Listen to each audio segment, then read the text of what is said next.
Taste test. Dali. Loves leche plan flavor. Pag ito, hindi ka naramdaman ng flavor. We!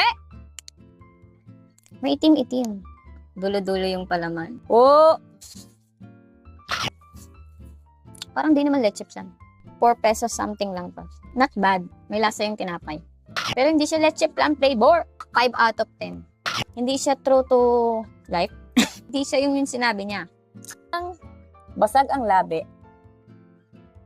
Tama na. Masyado ka na may exposure. So pa, oh.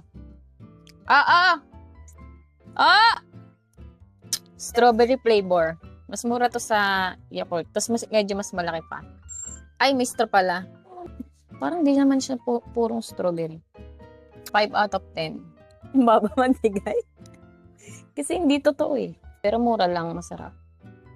Bawal ka nito. Anyong.